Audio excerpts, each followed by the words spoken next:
O Matrayan, go out into this world, bold and unafraid. Initiate all willing souls in my name, and in the name of the one universal God who has sent me unto you, and bring forth the age of universal God's pure divine truth, for the salvation and liberation of all suffering souls. And when the bigots cast stones against you, take every stone they cast and use them to build my church in this world.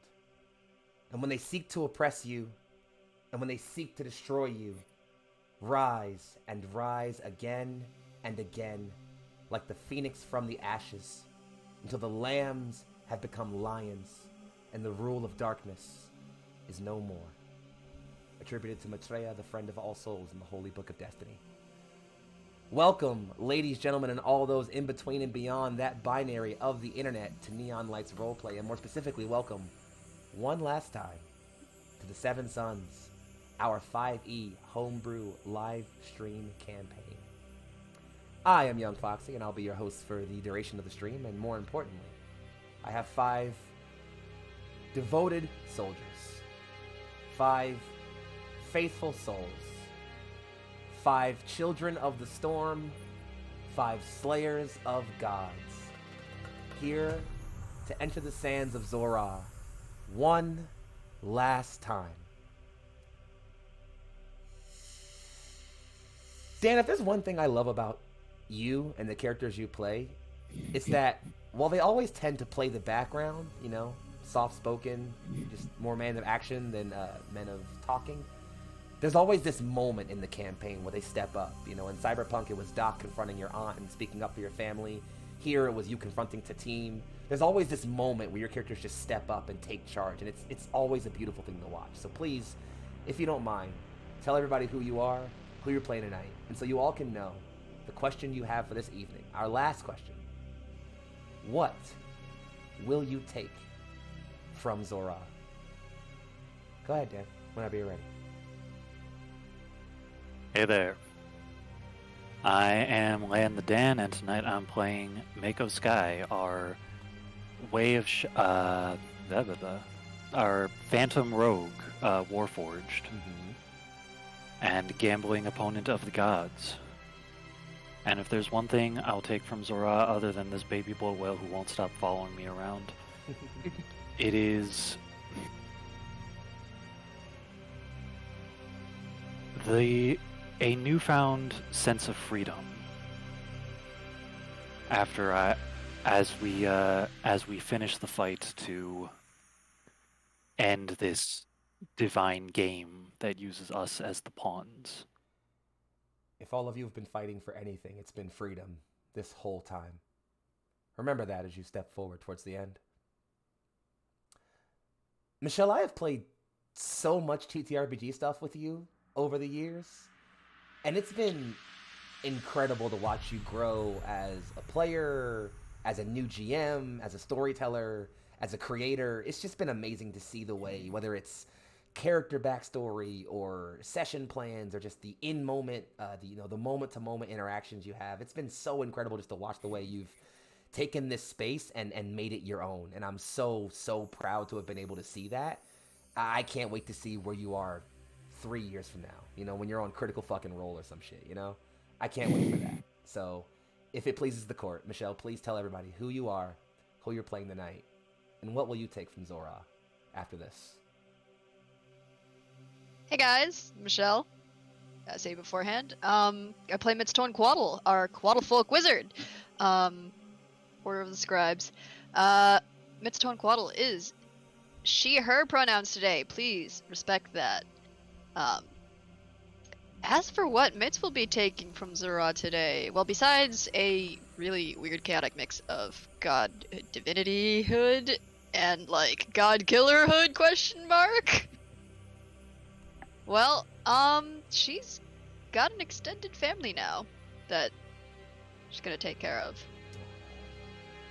As well as a duty to, well, let's say, make sure the other gods don't fuck with us later. Fair enough. Duty I'll and be family counting on often it. intertwine in certain places, I feel. It's very important to understand that. Lucian, this is probably the first like serious TTRPG thing we've delved into together. We've done some small things here that didn't work out, but you know, I think in getting to see you bring a character to life, I think the one thing I enjoy the most about you and Ploy is how much of you is in him. Just like in his free spirit and his care for his friends and his willingness to just do and worry about the consequences later. It's been fun seeing a character that feels like a transplant of you in a fantasy setting just explore this story, and I love the way you've made it your own. And I look very much forward to playing future things with you, and I look forward to sitting next to you as a player in more campaigns and not just being your GM, because that's something that I have been wanting to do since being your friend, so I'm looking forward to doing that going forward. Thanks. So please feel free to introduce yourself, tell people who you're playing, and tell us what will you take from Zor'aa. Hi, I'm Lucian. I play our boy Ploy, a Beastmaster Ranger that likes to throw things. I think it's a little unfair to ask what Ploy has taken from Zor'aa, because it's more that Zor'aa has given Ploy a new place to belong, essentially a new home. It's beautiful. I appreciate that. And I think as a character, I think I appreciate Ploy's sort of journey. It's not so much about finding oneself or finding a purpose, but more just about already knowing who you are and what you want, but finding somewhere that accepts that, you know? And that's something that I think we can all relate to a degree. And I've loved that story. I've loved the way you've brought that to life here. God, what can I say about you, Heck? That hasn't already been said by like either me or somebody else. There is just a uniqueness to you and the energy that you bring to a community, a table, a game, a story. You as a human being are just so fucking necessary. And there's a whole lot that I could say like here that like is about Zanari and all the wonderful things she brought here, but if you leave this campaign knowing nothing else, please know that you hold an incredibly necessary and important place here at this table, here at Neon Lights, and speaking personally in my life. Thank you for being my friend and for being here with us. So please introduce yourself, who you're playing tonight, and what are you taking from Zor'aa? Hi, hey everybody, it's me, Dracula, just already crying in the intros. It's Sorry. fine. Everything's fine. Hey, Let's gonna do that what's too. up? I'm playing Zanari, or Z, our Kalashtar College of Spirits Bard. And yeah, in terms of what she's taking away, just speaking as, someone who walked into Zor'aa with, absolutely, no plan to stay there, no plan to settle down just at all in general, in life. She's walking away from this, with very much a concrete concept of family. She has a core at this point. That's what it is. It's so different, I think, than how she entered this campaign, which has been just a ride. It's been a ride.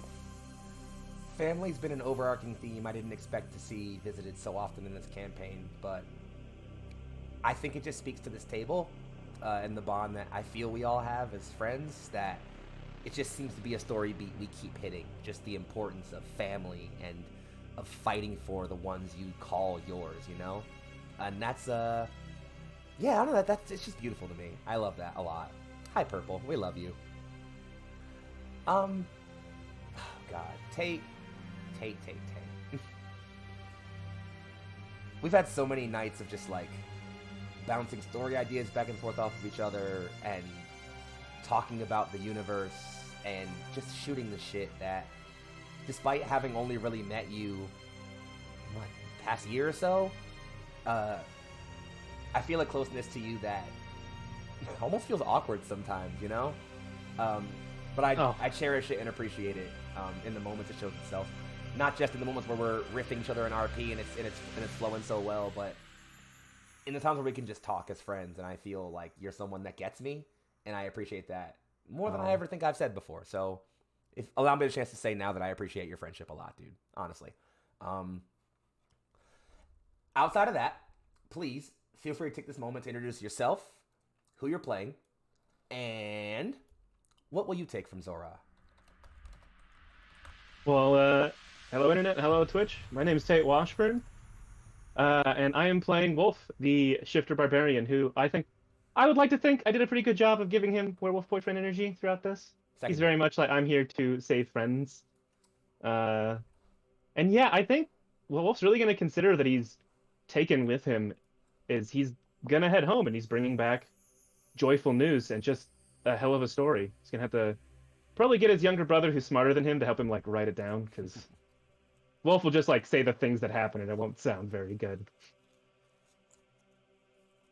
It's funny, Wolf, because that's the thing that I think I'm taking away from this as a GM, is the story. You know, I can't wait till the day I can just sit in front of some friends of mine and say, "Can I tell you all a story that my friends and I told once?" And I can just recall this incredible tale, this story that I couldn't have told myself. I couldn't have written this, you know? So that's the thing that I'm taking away from this. And if you don't know who I am by now, Internet, I'm Young Foxxii, aka Big Foxxii, also known as your current and only favorite fox. And I'll be your game maestro for now. Everyone that's not these 5 incredible folk will be played by yours truly. So we're going to step ourselves back into session with a quick recap, and then a scene set. So, last session, the raid on the tower continued. Our heroes descended from the madness, from their airship Durga, who was slightly wounded, down onto the roof of the tower, and managed to reach the gem to enter the realm of Shem, the End, greatest of all the god beasts. The fight was the kind that will be told for ages to come.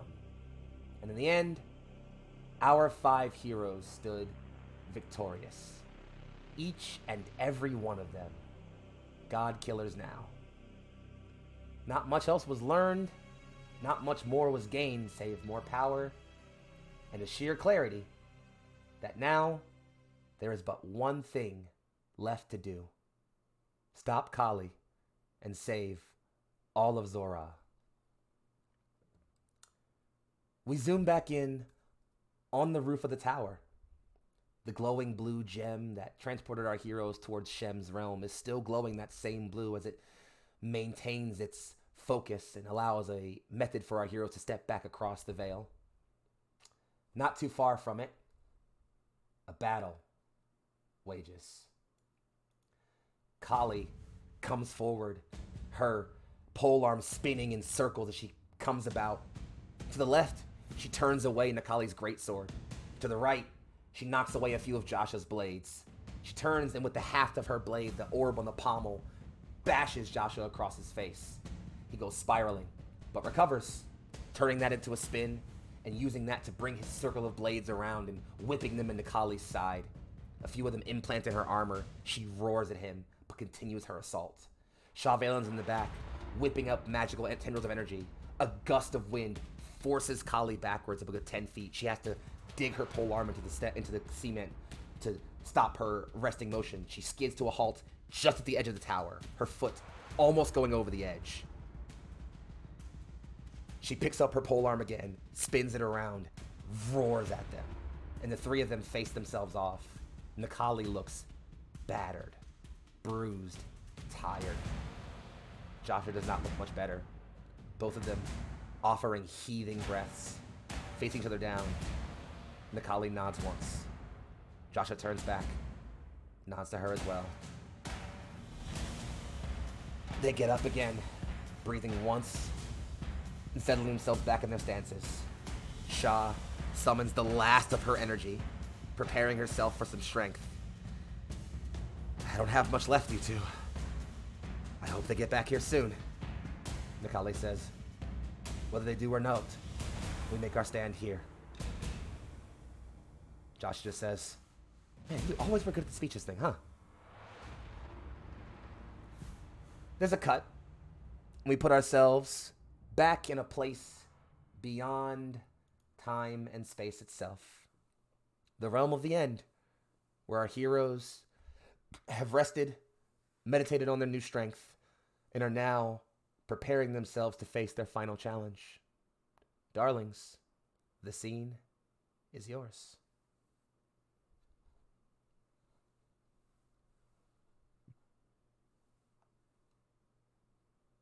Well, that went better than expected. Surprisingly, Nimitz pulls What do out you mean? a cup. You were always gonna win, obviously.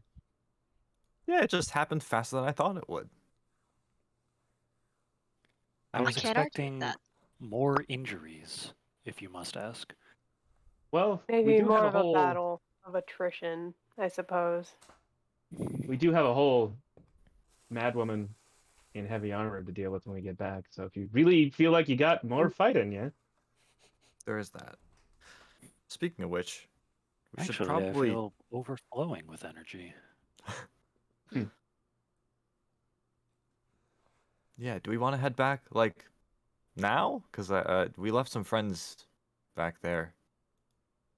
One I am moment. worried. Is there anything left for us here? Probably Nimitz not. isn't his arm. Can I take a look around? Is there anything going on here? Well, it's funny you ask. There's one or two interesting things that might be worth noting.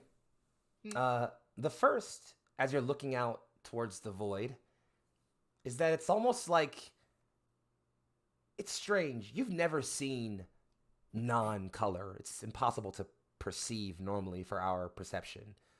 But the void black, the space that was Shem's realm, is slowly coming undone. The black and starlight colors peeling away to this non-light, this just non-presence. It's not fast or anything. It's not like you guys have to rush or anything, but just you wager that shortly after you all leave here, this place will just cease to exist. What that means for the universe, who can say? The second thing you're noticing is, you may recall at the end of last session, the figure, the corpse that was Shem, the end, became these flecks of purple, almost petal-like dust that spiraled all around you. Most of it gathered around you all.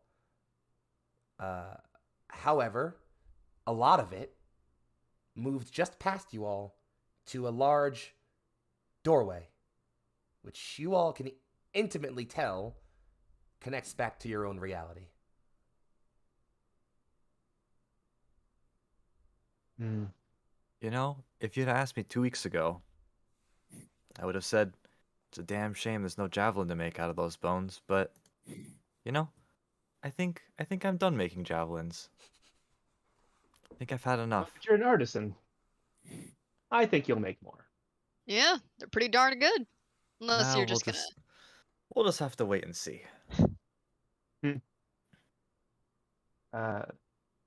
I feel like Wolf has been maybe more contemplative than normal. He's sort of like feeling out. I don't know. Does Wolf feel different? It's interesting, Wolf. You've had this...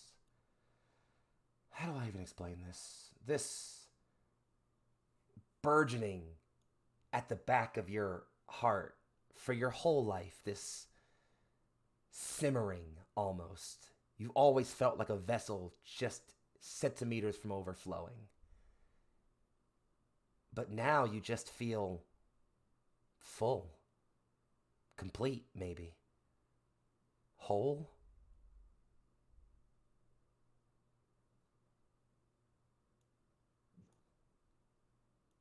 And yeah, I think the only thing you would say is, we need to return. But don't worry. This is what we needed to have done. Everything after this point is purely to save our friends. A worthy cause if I've ever heard one. Let's go. Yeah. Yeah, that's what we do. Yep. It somehow means more than trying to save the world, if I'm honest. Ah. Who'd have thunk? We Perhaps. came in here to excavate a tomb. Just another day in the Tomb Delver's life, I suppose. There is no way that this is similar to any other of the Tomb Delvers Guild's adventures, right? Probably Um, not. GM, can Mitz has like a goblet filled with her blood and is just stirring a hand over it and whispering curses. Can she cast Shadowy Retribution Absolutely. as a ritual? Yeah, it's interesting, Mitz. As you're doing this, as you're casting this spell, you all see these out of the black void that is the atmosphere of Shem's realm. A claw of pure blackness lands, and then another, and it drags this bulky, shady figure, and then another follows behind it, and then another, and they all kind of begin to crawl and hover their way around Mitz as she is just stirring this chalice of blood. And you hear this whispering voice say, "How may we serve?"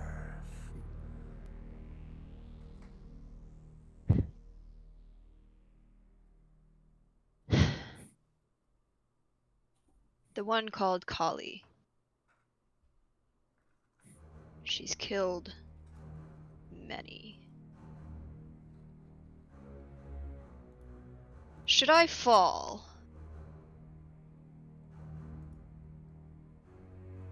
I swear vengeance. Vengeance for all of you. Mitz is gonna take that goblet of blood and drink it. As you drink it, Mitz, the blood flows smooth, like water almost. There's no coppery tang to it. But then there's this sharp pain you feel as one of those shadows just dives into your chest. And then the second, and then the third. And then you hear that voice enter again. "Your vengeance is ours."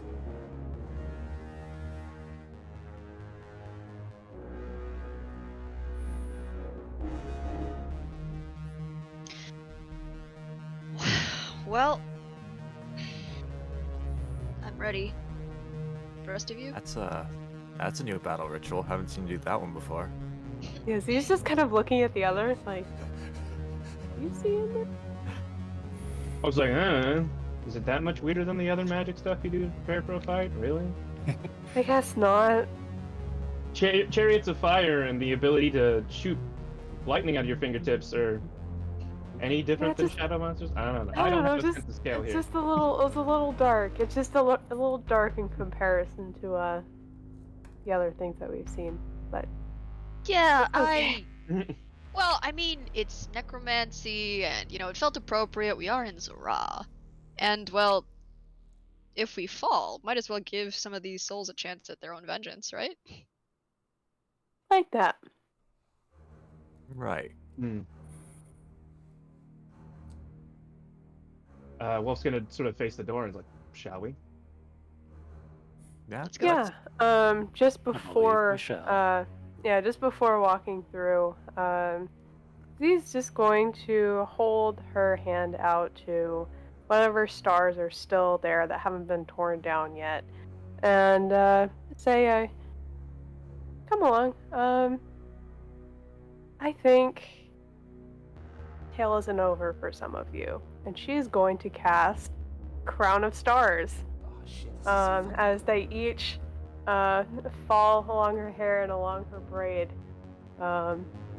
she now has a crown of stars. Okay. And we all thought Zanari couldn't get hotter. Well, we stand ready.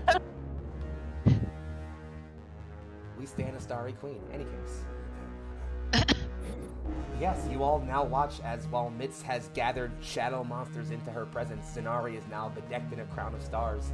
The gauntlets on Wolf's fists are still glowing with that sort of red heat, and every time you flex your hands, Wolf, you can just feel a quick gout of fire gather around the fists.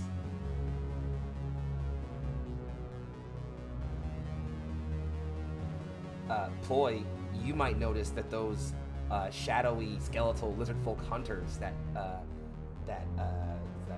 excuse me, I'm blanking on names names right now. Holy fuck. Shut up. Lend it to you. There we go. A lot of them have sort of faded off into the distance, but 2 or 3 of them shamble over to you and just assemble behind you, javelins pressed to the dirt, and do crisp salutes. Like they'll follow you anywhere. Nice to have some assistance, I guess. I pull out the javelin. Do I still feel it's full of energy? It still has some charges left to it. Not many, but still some. Okay. And Mako, that sort of shawl scarf of blue caretaker energy around you hasn't gone anywhere.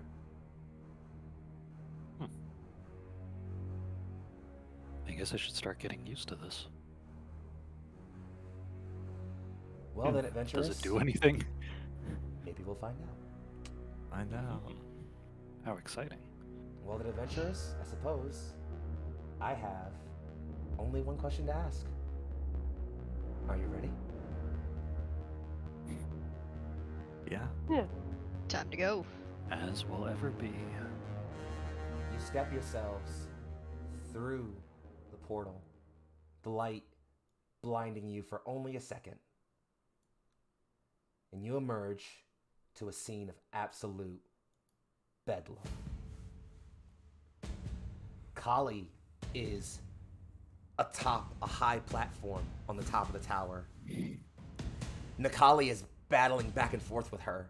She is trying to offer swipes of her sword, but as you're watching as you step through the portal, eventually Nakali stops swinging her sword and just puts her shield up because the blows Kali is raining at her just get faster and faster and faster. Joshua, who has managed to sort of avoid this battle haze this whole time, sneaks in behind, and you see him whip all of his blades into a large spinning circle around and surge all of them forth in a pressure point. Ploy, you know this is one of the perfect blade maneuvers. All these blades go rushing forward towards Kali. A few of them slam into her shoulder pad. She turns while still holding her polearm against the Kali's shield, grabs one, and shatters it in her hand. Shavalen is still in the background and appears to be kind of gathering up some strange, large torrent of energy.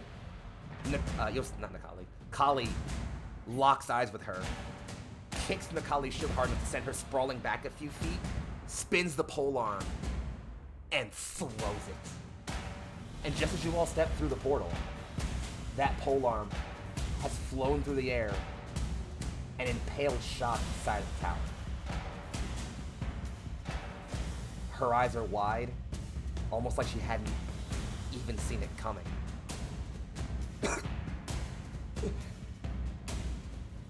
And then with a rumble, Kali holds her hand out, and the polearm shoots itself back into her hand as Shah collapses to the ground. Friends, the last thing you all notice is the moment this happens, Joshua and Nakali disengage. They both back away. Nakali runs over to Shah, slides down to her, begins to work her hands over her, black and purple energy gathering around her. She begins to work some sort of healing spell. Joshua just whips his blades into a circle around the 3 of them and tries to protect them for a while. You get the sense they're probably going to be there for a bit, which means it's just the 5 of you. And as you step through, the only figure standing between you all and peace and Zor'aa turns to face you. Her voice is hollow and open, like many screeching sounds reaching out of one throat, as you see the rest of that purple petal-like energy that you all saw leave Shem's realm gather and swell around her. She breathes in deep once.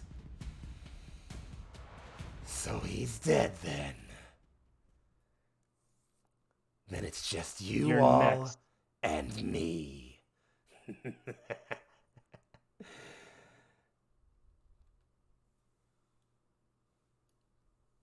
think we finally Damn agree right. on something. Yeah. She locks eyes with you, Zanari.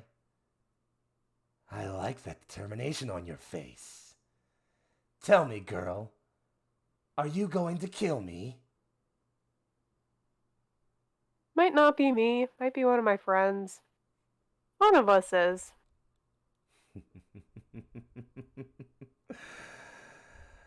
Conviction will be the only difference between survival and death. Clash your wills against mine, heroes. Bring your order against my chaos and see which will reign supreme. I will butcher all of you atop this place, and when I am done, this world will be nothing but a heap of bodies. Come then! I need you all to roll some initiative. It's time. You may want to be in the map first, so we Let's can make it select happen. tokens. Alright. Where's the map? Token not found. Oh, I'm gonna move you guys to the map right now. Oh, okay. And also give Stream our nice combat overlay in just a moment. Oh, shit. Mind if I put Wolf like at the front of the pack? Because I feel like that's where he Absolutely, stands do the thing. anytime That's there's totally fine. danger. He's the leader of Oh, the yeah. pack. You know. No, it. no, I hate you. Oh, She's ready to go. She ready to Oh go. shit, she built bodied. Transition Oh my over. god, yo! How are you rolling Get this to reroll back? that initiative. God. Yo! And then I'm also going to spend a D8 and add it to my initiative. 16. It's as fast as I could get. Well, hey, you like a 16? Well, All right. well, 14 plus the 4 is a 18, right? 18. Boy tripped on the Oh portal coming out. no! Fell a little bit. Took him a moment to get back up. Mitz is the slowest and is just like still in the middle of pulling out Nga, who is kind of not very happy right now. Oh, tower, I mean, everything's on Miko's fire. probably the fastest and still got beaten by Wolf. Because Wolf doesn't think Oh, about yeah. what he's doing before he does it. He just acts. Oh, yeah. He's on it though. Z is totally on. Yeah, Z comes out swinging I am. or blasting. I'm ready. Yep. Yeah. So Make anyway, I started blasting. I can make that. Yep. Okay. All right. We can't. I can't hear you, Foxxii. Uh-oh. Uh-oh. Uh-oh. Or is he too busy vibing to the music? It is very That's all good of music, this. actually, though. Alright, there we go. I was so hyped for music, I kicked my cable. There we go. We're ready to go now. Yep. So, no. There it is. now we're ready to go. Zanari, you are in position. You are first to go. Kali is on this sort of like battlement atop the tower. Takes a single foot, plants it on top, points the polearm down at you. Come then. Just kind of gives this like almost resigned look. Just kind of looks at the rest of the party, looks at her. Oh, I'm gonna stay right here. Fuck you. And I'm going to cast. And it'll be fuck you, Holly. We'll say that because I'm going to cast for all of them Psychic Lance. I need an intelligence save, Oh please. boy. Well, shit. Let me do that real quick. Does a 6 save? No, it doesn't. Well. Alright, so she gonna be taking some damage. Tell me how much. 10d6 psychic. That's a lot of damage. That's a whole lot. How much? It's a good spell when it works, but it's an all or nothing spell. Alright. That's my action. And since I cast Crown of Stars before all of this, I can use a bonus action to send out one of those stars and hit with a spell attack, hopefully. We'll see. Okay. That depends on a roll from me. Does 21 hit? 21 does hit. 21. Absolutely. Awesome. Let me just roll that in here. That's 4d12 radiant. Another 31. Good damage. That's some Jesus. good damage. So yeah, just Alright. you wash energy over her. A star flies out from your crown and you lance her with psychic energy. You'll see her kind of cripple over a bit, spin her polearm and plant it, and then just like, better. More! Wolf, I think it's you. Yeah. Wolf doesn't say anything. The very first thing he'd like to do is rage and move 20 feet in a pounce, which I believe that was 20 feet. And then is going to move the rest of it towards her. Yeah, why not? It's going to be close. It's just a classic. Yeah, that wall's about 10 feet up, Wolfo. Ooh. All right, then he is going to end, because literally his maximum movement is to the foot of that wall. Oof. So, one slight detour. Instead, he gets the tail, this big spiny tail behind him that sort of curls around his right side protectively. And, yeah, he's going to take the two bone hand axes that Ploy made for him so long ago that he's never used before. And the one bone axe and one regular hand axe, he's gonna chuck the regular hand axe just directly at Kali's face just to see if it works. Go for it. And then the bone one. Roll the hit. Yeah, I just gotta find it because I have so many attacks up here. Sure do. Have a lot of attacks on that sheet of yours. Did I never add the... so we're just gonna do this because it's the same to hit. Cool. Hey, really channeling that ploy spirit. Unfortunately, neither one of those hit. Damn. So yeah, one just sort of flings over her shoulder, and I think the other one that's much closer, she does have to deflect, but it's pretty easy for her, probably. Yeah, and that's exactly how it happens. The first one just like, she bats it. The second one she just takes on sort of like on her arm armor. It bounces off. And she kind of looks at you just like she's ready to pounce at you. Come then. Enough of these petty words.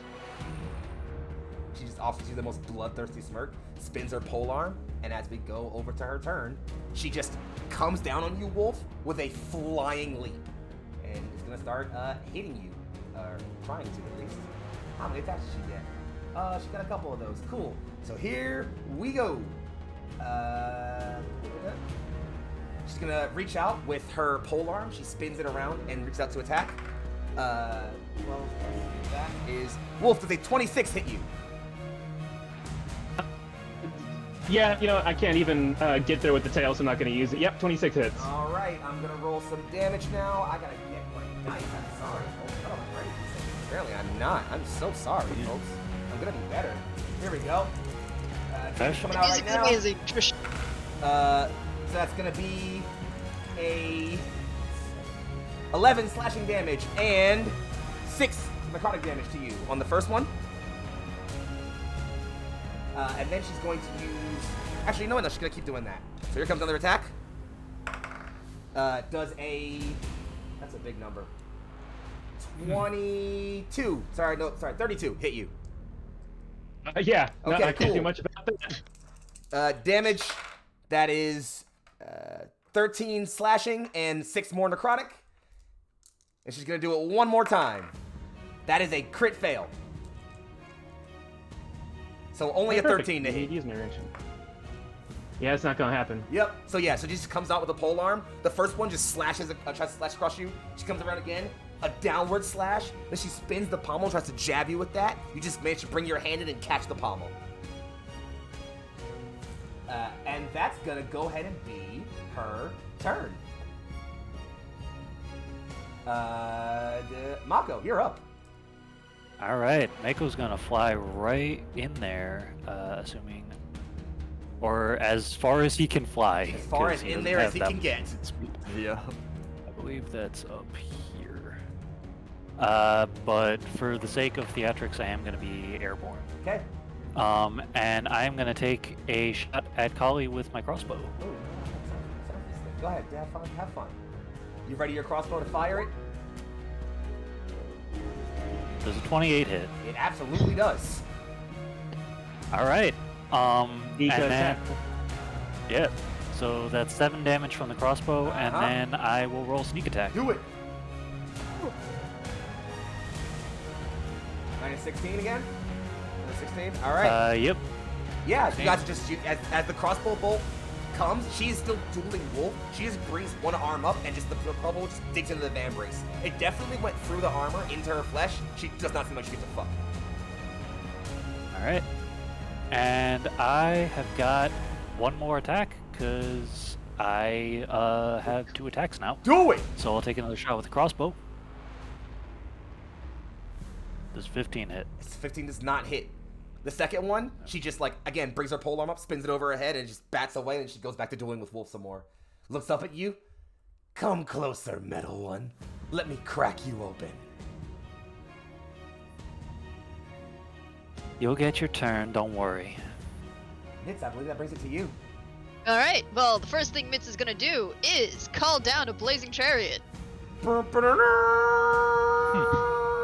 As Things once never before, change. you all just see the clouds open up, and it's from a beam of light, 2 blazing red-white horses of flame dash down from the heavens, a bright golden chariot wheeled behind them, and it lands directly in front of you, Mitz.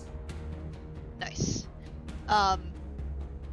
So Mitz is like has designated the entire party as safe for this one, but she is at this point kind of like, fuck you. So as a bonus action, she's gonna command the chariot to dash, so that it's gonna double its movement from 50 to 100 feet, and just run Kali over and then fly back up.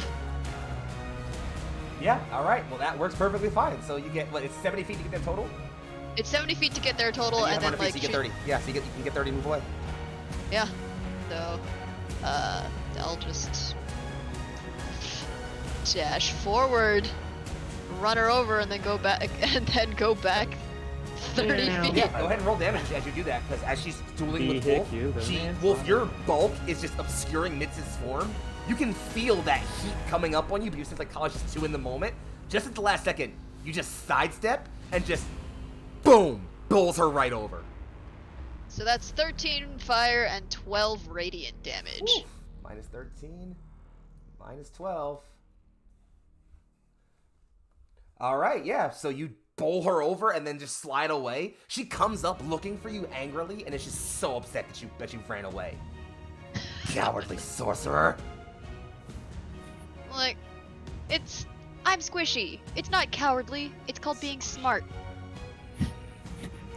Ploy, Called tactics. do the thing. Alright. So Ploy's just gonna move over here, get a better angle, and he's gonna call the Beast of Zor'aa and see what he's got. Oh boy. So I'm gonna cast Summon Beast at 3rd level. So that gives me 2 different 2 different rolls. two What you different got? rolls. Which dice is it again? D20, please. D20. Get my table up. 2D20. Roll whenever you're What ready. are we feeling? 14, 14 and a 17. 17. Let me look at the table again. All right, so I gotta give you your options. Okay. So Ploy, you reach out across Zor'aa, hoping something will answer the call and serve for you. 2 things answer in response. The first is familiar, and there are many of those voices. The second is also pretty familiar. It's a voice you've heard maybe only once before in Zor'aa, and it's, how do I explain this? It says it will come to you, but the issue is just like, it doesn't think it'll be very useful in the environment you're currently in. Little Molten Herald again. Gotcha. In that case, No, God Beasts are 19 on the table. in that case, I will reach out to the collective and summon it behind Kali. You are all watching, standing behind Kali, and waiting. And you all kind of, Ploy, you reach out. And it's like, you have to like, really try, because there's so many of them you have to call to your aid, that at first you're just like, you can normally just think it, like think, come. But here you have to just like, draw forward, and you roar. And it shakes the entire tower. It's much too loud to just come from Ploy's voice. There's a quiet that falls over for a minute. And then you all start hearing it. God damn it. As the clouds get darker and darker, and behind Kali, there is a curtain of glitter flies bearing down on her Yes. location. Chomp, chomp. I'm gonna say ploy because this is a bit of a different thing than just having an insect swarm creature. You can do the following things on your turn. You can either have them Okay. have them deal 2d10 piercing damage to Kali on your turn, impose disadvantage on all her attack rolls for her turn, or half her movement for her turn. Gotcha. So right now, pick what so- you want to do. I'm gonna pick the disadvantage Cool. for this turn. So yeah, they just start to Alright. swarm and gather around her, like filling into the cracks of her armor. She starts to like pull away from you, Wolf, and start like batting and swinging herself around. Okay. Having said that, I'm going to use my bonus action to call out to Zor'aa, find the nearest sort of plant life.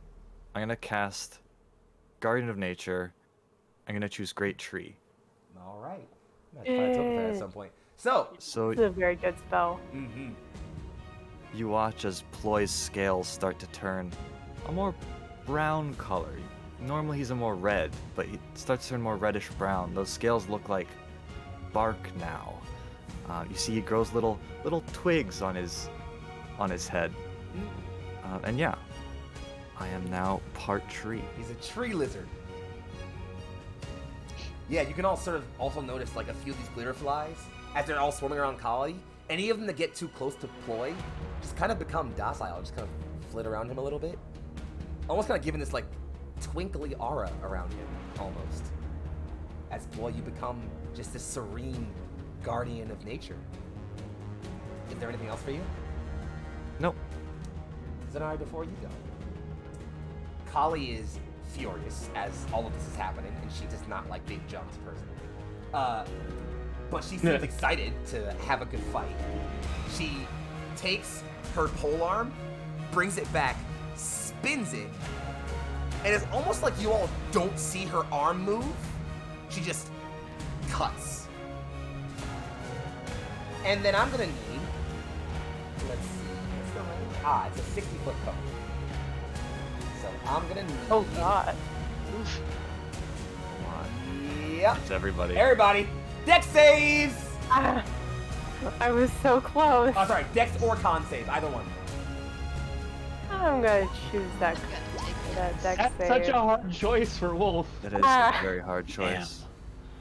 I'm gonna choose Dex this time though. Uh-oh. So, does anyone get advantage on their saves? I'm raging, so I believe so. Okay. Does You know anybody else what? get advantage? Fuck it. Fuck it. I chose the lucky feat, so I'm gonna use luck. All right, go for it, Zanari. Nah. Oof! Great. Wait, Wasn't better. Oof! Get to choose the 15 at least, Yeah, but that that's true. doesn't help me. All right, well, in that Plus case, 2. We got plus 2s in chat.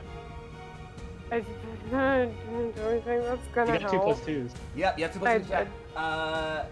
If you take both of them, no, you still fail. Sorry. It's So, like I don't anyone who know. rolled under 20, you're gonna take the following damage. Let me roll it. Oh great. In roll 20, because wait, I'm sorry. What? That doesn't seem right. Oh, okay, I got it. That's wrong. Okay, I got it. Here it is. That. That's fine. Sorry, that's actually wrong. My fault. oh, that's not so bad. I meant that. Oh. Plus that. Oh great. It's worse. That's Wait, what's worse. the extra So D10? 34. Okay. Yeah, it's okay. 60 I'm still alive. That's Mako, fine. you rolled above 20. We're Wolf, you had jamming. advantage. You both take half. Sweet. I also What take kind half, of right? damage is it? And I actually it- take none. Oh if right, I pass, Mako, you take none. Because I It got the is- purple. what is it? It's necrotic. Oh, okay. Okay. He's wised up so that's to my strategy. half of that. 30, so I still that's have over 100 HP. 17. Yeah, as you all Yeah, just like I'm not doing too bad. after the swipe, you all just feel this wash of necrotic energy wave over you, and this entire back section, like over here-ish, of the tower, just starts to come undone with that one cut. And after you take your 34 damage, Zanari, it's your turn. Was that That's a divine kind of action? It terrifying. was legendary action, yes. Legendary action? Sure was. Yeah. Yeah, that's what I meant. Okay, cool. What I'm gonna do with my action,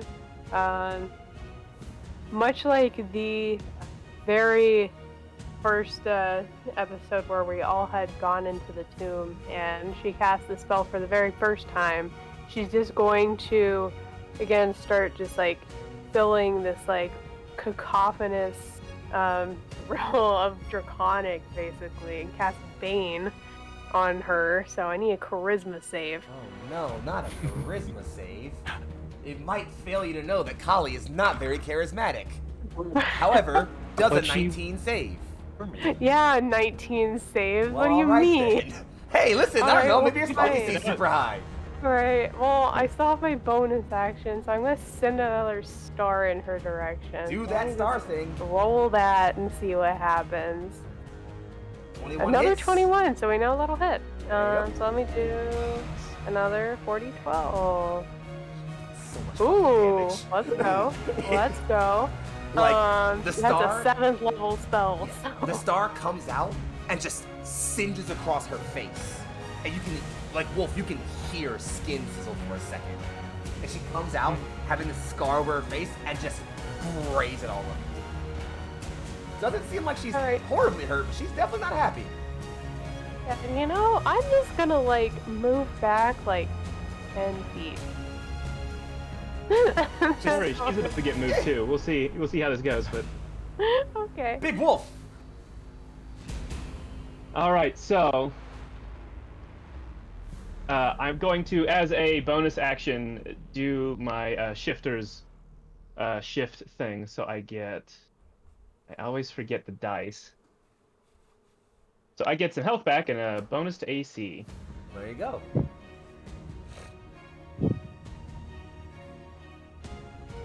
Plus,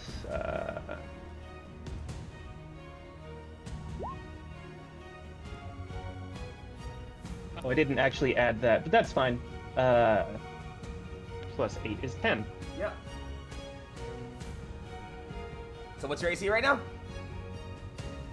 It is 18. Cool. Do more stuff. But then, yep. Wolf is gonna attempt to grapple Kali right now. All right. Tell me how it happens. Actually, and he's roll going the- to move here and then do that for specific reasons of distance once this happens. Go for it. Anyways. Contested. I have Athletics? advantage at this shit, though. All right. Yep. Let me roll her athletics. She can use Oh, extra boy. bonus if she's better at that to avoid it, but... She's not. She rolled a 26.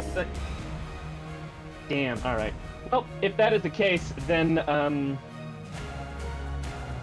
Oh, Then yeah, I'm just gonna take. Yeah, if you don't mind me flavoring, Yep. just like as you like come Yeah. around and like go to grab her, she just takes the arm and lifts you, just not so touchy, and then like drops you back down. It's almost like she's toying with you a bit. Yeah. No, if you let me flavor, as she holds up that, Wolf's like, no, we're not doing that, and is gonna make a rage tail attack. His sort of spiked tail lashing out, Advantage 21, that hits. For what's and that, 15? yeah, except add. I'm going to use a new feature. I'm going to both add a maneuver and infectious fury. She needs to make a wisdom save. All right, let me do that. She is not the most wise individual. Does a 7 save? It does not. All right then. What happens? So yeah, his tail lashes out, and this is also a distracting strike, and I like the flavor of combining them, because for the first time, Wolf's like bestial nature is almost leaking out of him. It's something that you don't see, but Kali would feel the totality of his wrath just focused on her. The concept of just hunger. And she also takes that 4 from the maneuver, but then takes that much in psychic damage. Yeah. 15 in psychic damage as, I don't know, scared as shit. No, she just it's almost like she doesn't fight it. Like the rage seeps into her, and she just let it bleed. She just lets it bleed in. Like she just is perfectly fine with that infectious anger. It does the damage, but it's like she revels in it almost. Anything else? I believe that is it. Then it's her turn. Guess who she's hitting? Boy. Sorry, Wolf. Yeah, just turns around and hits the person that's literally next to her in melee. Swing at me. Here it comes again. I can't roll dice today. That's a... Hold on. What's the plus there? Don't forget the disadvantage from the mosquitoes. Oh, you're right. Gotta roll again. Ooh, Oh, well, she rolled better on that one, so we'll take the first roll. great. 14 plus 7 is... 7. 21. Yes, so the 21 hit you, Wolf. And it will, except I'm going to use my reaction and tail action to add 3 more. So my AC is 21 now. Oh, cool. Well, That still hits. beats it, right? Yeah, meets it. Yeah, but it lasts till the end of the turn, so... That's true. So the next attack will be harder to hit, too. So here comes the damage. You already feel how this came in last time. It's going to be 10 slashing and 7 necrotic. I'm exactly at 100 now. She is then not going to swing with her pole arm. As the first slash cuts you, you'll see her kind of one arm cut you, and then make another attack she's going to make real quick. I'm going to roll and see if it hits first before I describe the flavor. Attack with disadvantage. Well, that's a 23. Does that hit you? 23 is going to hit. I don't have anything else I can do to boost it more. All right. So. Then she's going to... So you'll see her as she makes that one-handed cut with her pole arm. Her right arm comes up, grips your face, Wolf. She lifts up, and you sense that she's not using any amount of strength at all to pick you up by your face, and then just slams you into the dirt as hard as she possibly can. You'll all feel the concrete of the top of the tower begin to buckle. As Wolf, you're going to take... this is bludgeoning damage that ignores any immunities for resistances. Okay. But it's I not see that she much. has upgraded her abilities. It's not that much damage though. Don't worry. Only 7 plus her strength bonus. So 14. Only 14. Still not great. Yeah. Well, mostly it just growls at her, I think, from the ground. Yeah. She she slips from your muzzles, now kind of gripping the scruff of your chest. She just smiles at you. Just that's it. More. And I think that's her turn. Mako. Alright. The next attack on her has advantage because I used Distracting Strike. There you go. Ooh. All right. Mako is still in the air, and so he's going to, I guess, kind of charge Kali with his daggers, his hand daggers, All right. and land about here.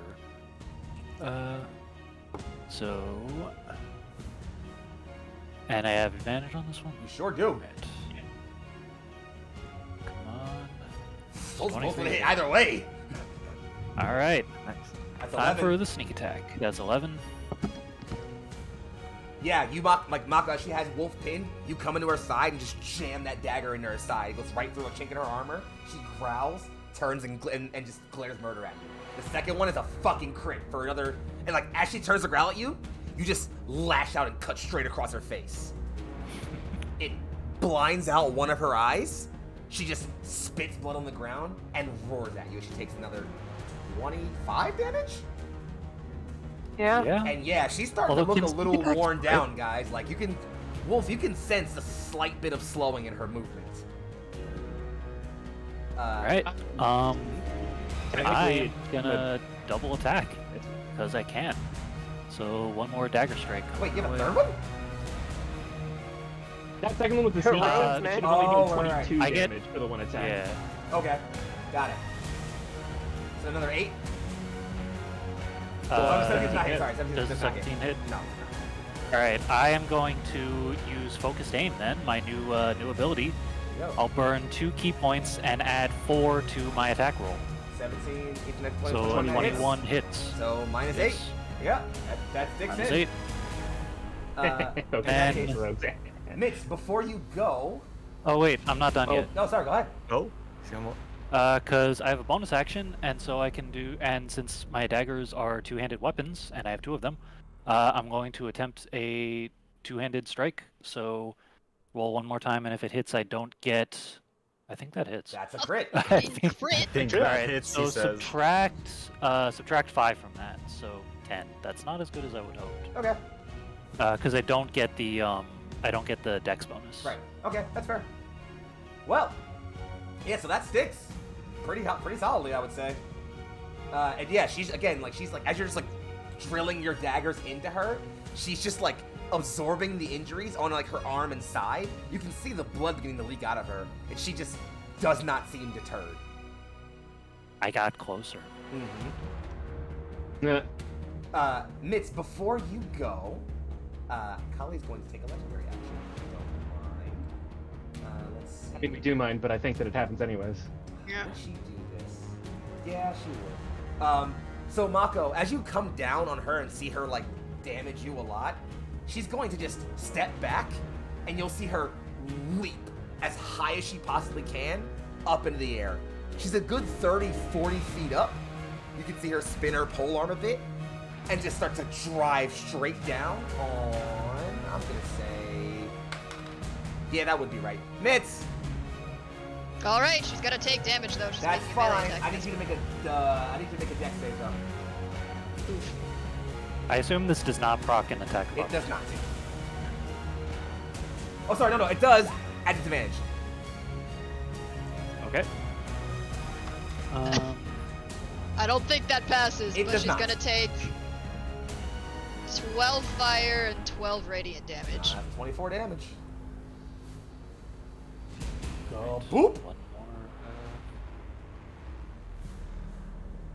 So yeah, if you want to So roll me after and- attack at disadvantage, y'all can. But while that's happening, I'm gonna go ahead and roll the damage that she does to Mitz, which is a fair amount. You are also knocked prone, Mitz. Oh, damn it. I mean, Because I saw a crit. yeah, nah, unfortunate. Disadvantage means that's gonna miss. Yeah. So yeah, I'm gonna Dave, go how ahead. you Mitz, you're doing? gonna take. Give me 1 second to roll dice. There we go. Advanced dice roller.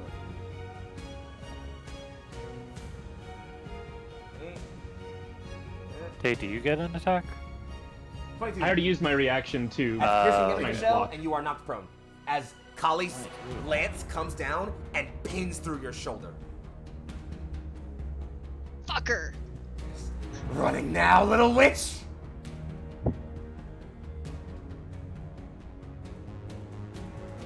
It's Mitz's turn. It sure is. She's right there, right? Yep. So Mitz is gonna do something. With one hand, pulls out a scroll, and it starts glowing before like arcane words start to wrap itself around Kali. As Mitz uses Legend Killer, I need her to make a Constitution saving throw that she can't use a legendary Yeah, yeah, she can't resist against this, you're right. Constitution Yeah. saving throw coming up right now. Does a 10 pass? Was not. What happens?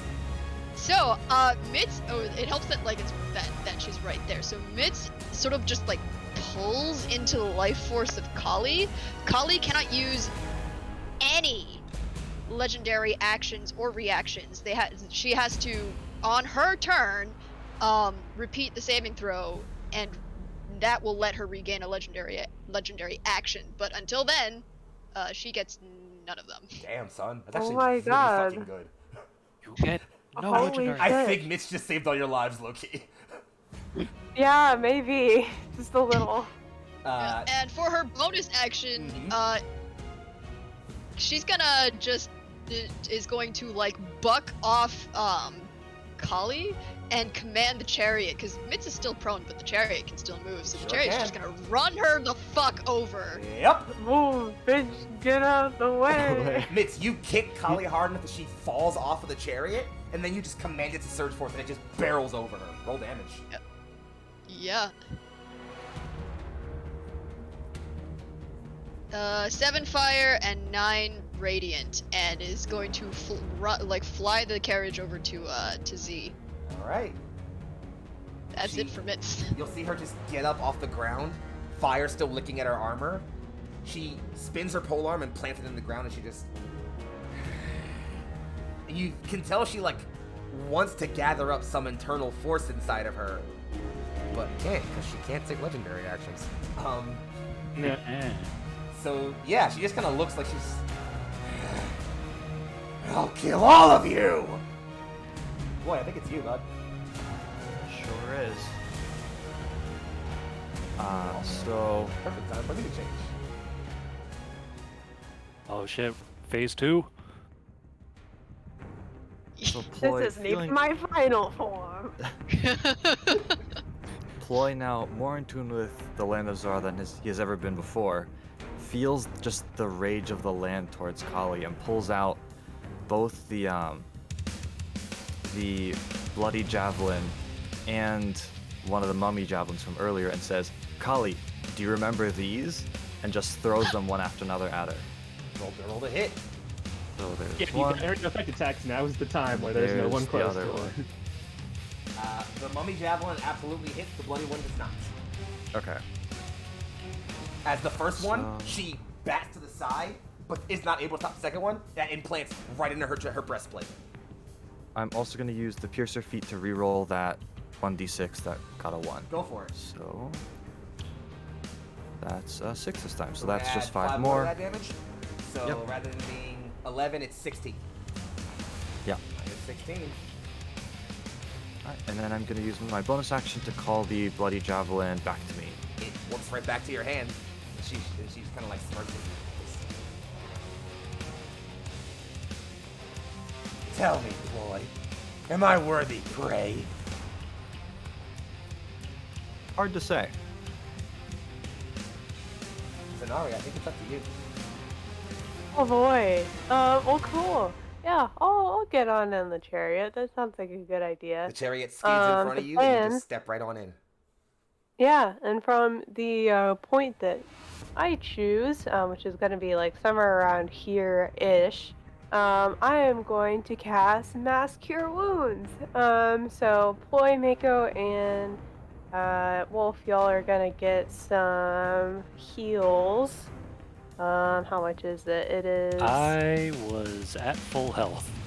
Oh, well, I know that other people take Mitz, damage. Wolf, and is Ploy hurt? A little bit. Okay. Yeah. I'm just gonna go ahead and do it. Here it is. It's like where is it on TNT Beyond? I don't know. It's going. It's not real. Hey, Okay, cool. So that is 25 points. 25 health. Um, Hell yeah. I don't know why I said it 25! like that. 25 points. 5 points. That's my action, and then bonus action, we send in another star in Suck that it. direction. Because I have a bunch of them. 25 to hits. hit. Not 40, 12. Oh, it just keeps getting higher. Christ. Jesus Christ. Yeah, as again another this time the star, you'll 11 see it to just 10 to 12. pierce straight through her, leave a little hole in like her like pectoral. She slumps over, and then just yells like no more coherent words are coming out of her mouth at this point. Anything else for you, Zanari? That's fair. No, that's all I got. Wolf, it's on you. All right. You know what? We're just gonna go all out with this. Wolf draws his last 2 hand axes and just runs at Cully. And first things first is the tail. Tail it up then. 26 hits. oh, that's lovely.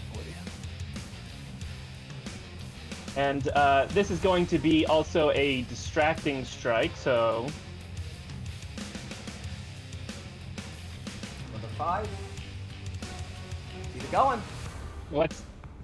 And then I'm going to actually use my bonus action and use one more die, and basically like, hey Mako, and has made an opening for Mako to make a crossbow attack at 30 feet. Should be enough. Nice. Do the thing. It is, in fact, enough. And you have advantage at this, so 27 hits 27. for a solid 6 add damage. an extra 1d6 to your sneak attack also, because 1d8, excuse me, because you get my maneuver die added. So go ahead and roll sneak attack and roll one more All damage. right.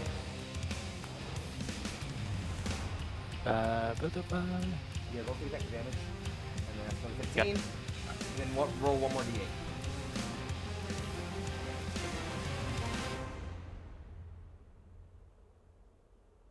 Oof. Mako, that crossbow bolt Yay! comes out, clinks itself right in the back of her neck. Doesn't go too deep, but And definitely does damage. You see her cough she also is out gonna have blood, to make one more. Oh, sorry, finish. reach up, and just snap it. And she's also gonna have to take one more wisdom save because she did Alrighty. get hit by the tail. It's a 17 save. It does. Damn. All right. Anything else? Not even that's the all I tail got. is enough to... All right, Michelle, what's the save for Legend Killer? It's an 18. For what? So What's that again? a Constitution. Let's do that. That is a flat 20. Dirty 20. Gets one legendary action back. All right, that's all she needs. Shit. She's By gonna the way, use- I forgot to say it on my turn. Distracting for the mosquitoes again. Oh, for the okay, glitter so she's effects. attacking the fan again. Okay, Yeah, that is fine. She is going to come swinging at Wolf again because he's still in her face. So That's she his just like game plan. at this point, not even speaking, blood pouring from her mouth, but like eyes pure white and just endless malice and anger and rage in her face. She comes forward and begins to swing at you. First one's gonna roll 6 plus 14 is 20. Does a 20 hit you, Wolf? It would normally, but I'm using my reaction. So now my AC is 23 for the round. Well, that sure so doesn't nope. hit you. The spike tail just comes and bats it aside. All right. Well, in that case, she's gonna do it again. That's not high enough. So then the third one's gonna try again. That's not a bad roll. All right, that's not a bad roll at all. Does a 24 hit you, Wolf? Does just barely. All So right. just In roll that a little case, here higher on comes that die. the damage. I rolled the wrong thing. That's okay though. I'm A just gonna select, reroll. a select sampling of damage. All right. That Boosh, is boosh. Damage. 10 slashing and 10 necrotic to you, Wolf. And then she will I keep just... on going up and down, just above and below 100. I'm just hovering around there. And that's it. Mako, before you go, she will take legendary action. As you'll see her just boy. look down at the blood coating her own hands and just start laughing. Just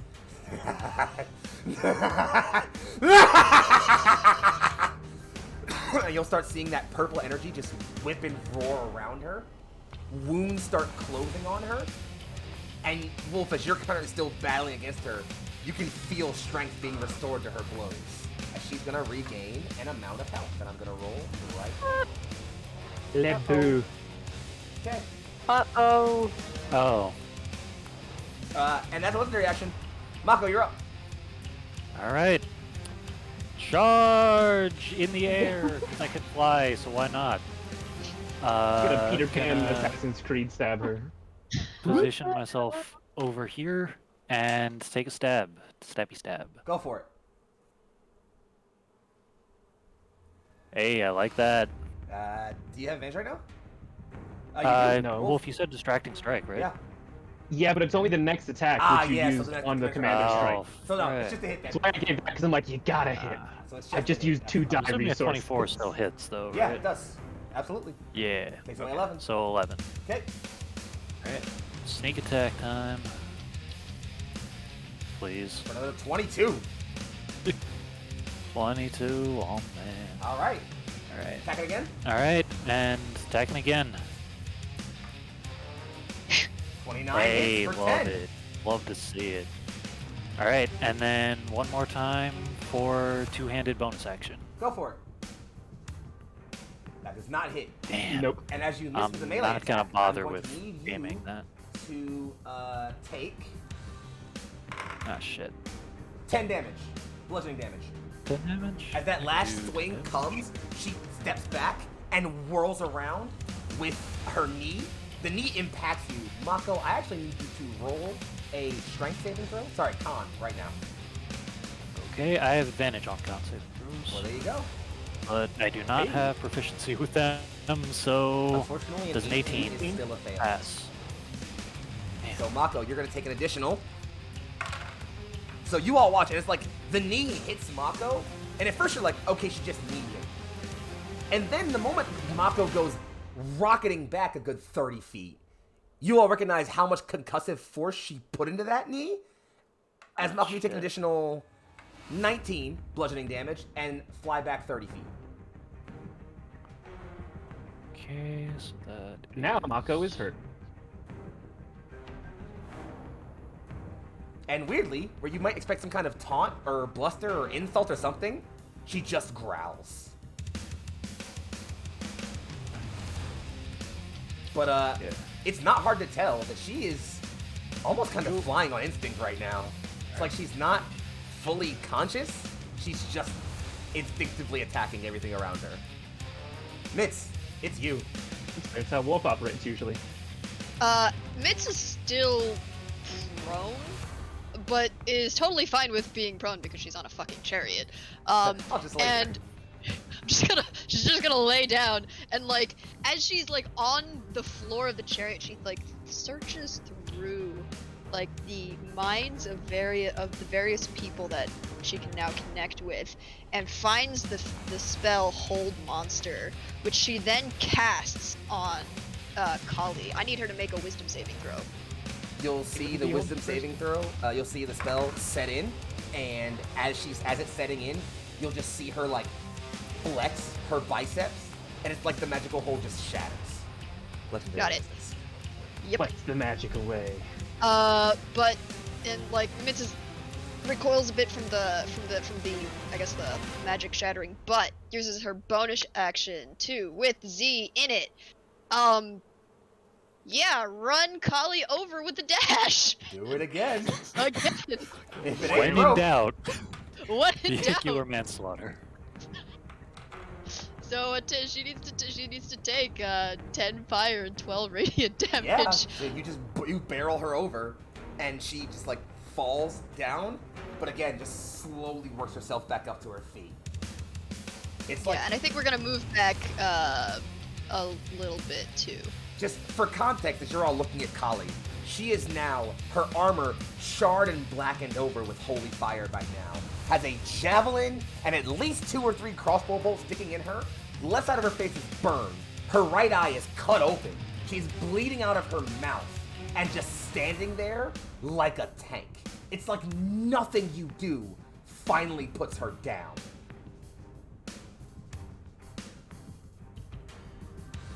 That's it And for else you Mitz. missed? Floyd, it's on you.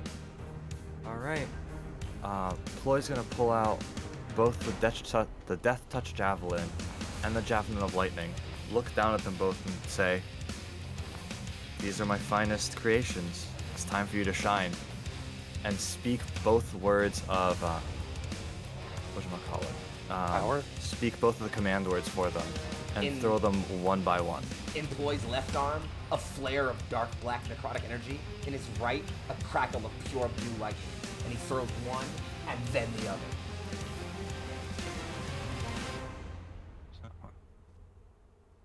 Oh, I hate that. Oh. I do have advantage because I'm, it's a dex attack, and I'm in the Great Tree form. Oh, that's true. That's true. So that in case the Death Touch one does hit.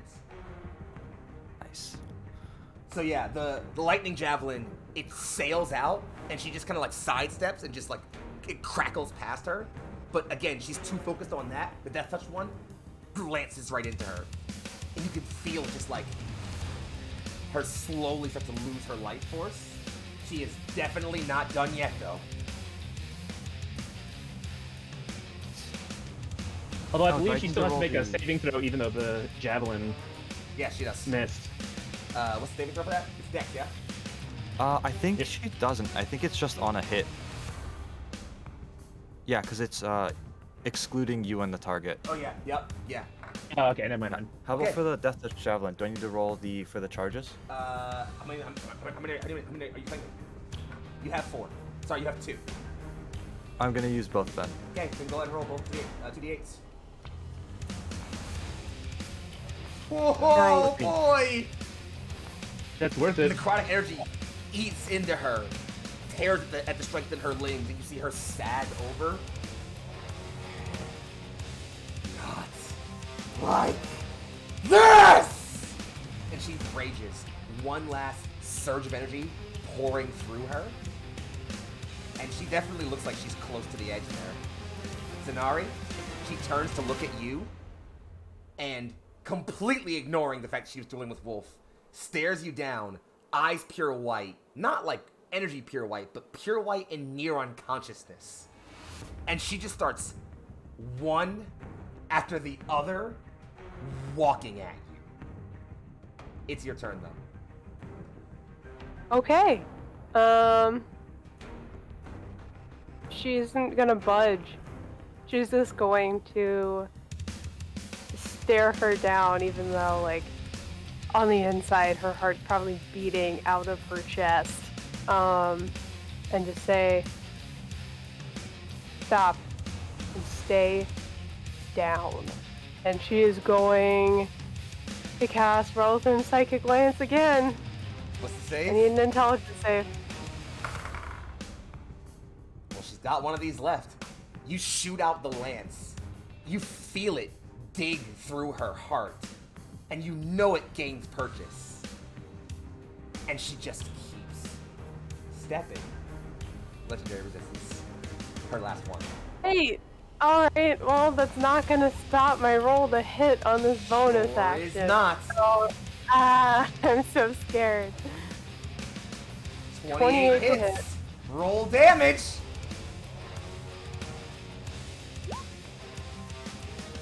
Damn. Alright, 4 damage. Darlings, it has been a very, very, very long time coming. And I have been waiting to say this since we started this campaign. Zanari, I would like you, as this hulking woman, clad in blackened armor, with javelins and crossbow bolts and knife wounds sticking in her body, blood pouring from her mouth and eyes white and near unconsciousness, slowly plods toward you, nothing on her mind but the kill. Tell me how it happens. Yeah, she sends that star forward. At this point, the aura kind of around her from all of this light has visibly dimmed throughout the battle, but it's much dimmer at this point, as this one shoots forward. And she just says, I said, stay down. And as the star shoots forward, all of the spirits, being a College of Spirits bard, first shoot out as the stories that she's told before and have been said many times via battle or otherwise outside of battle. But this starts to stem out more into all of the souls that she has personally hurt, as they all surge forward and just completely overtake her. You all watch as the star blinks and sends itself straight through the middle of Kali's torso. And then there is an arrow from a familiar looking bow, as behind Zanari is Tamil. And then next, there is a gathering of blades that rush forward and slash across her, one after the other after the other. You recognize them as slaves you encountered at the camp, ones that didn't make it to the attack at Boone. A row of cacophonous booms goes off as bullet rounds impact and pierce and puncture her armor, as behind you are some storm children. You assume those who may have died below. And lastly, a single glittering hand of pure energy slants itself straight through the middle of Kali's chest. It's Ami. Kali's eyes widen, the color slowly returning to them. With Ami's hand in her chest, she takes another step forward. Shakily, one more. And then hits her knees. You can still feel that she has this iron grip tight on her polearm in one hand. Her shoulders sag. Another figure comes up from behind you, Zanari. Not exactly one you expected to see in all this. A Sathani man walks forward, dressed in fine, noble robes, and approaches the last of his Mashadi. Kali looks up, a haze clearing from her mind. And you can all faintly hear a whisper. What have I done? And Salim al-Draisi replies, enough. And then disappears. And Kali's head slumps over. Still on her knees, iron tight grip, still on her polearm, that she never lets go of. And for the first time, and perhaps so very long, Zor'aa, all of Zor'aa, is quiet.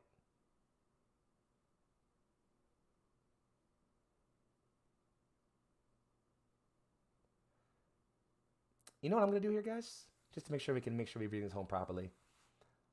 I'm going to cut us to a real quick break. And I think we'll come back on the aftermath of Kali's final death. And then the scenes we play out from there will be played out from there.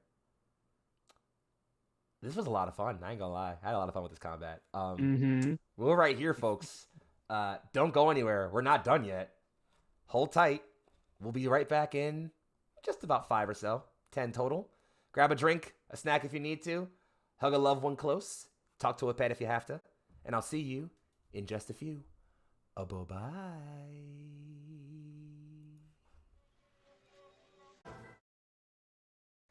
And we return for the last time to bring the Seven Sons to a penultimate, or I guess an ultimate, conclusion. As our party sits above... Unless we have another intermission after this. That's fair. As the party sits above, or on top of the ruined tower, the war for Zor'aa having raged beneath them, the last of the fighting slowly drawing to a close. As it was slow at first, but slowly, the news begins to spread amongst the ranks of the loyalists. Kali is dead. It's over. It's all over. Some surrender.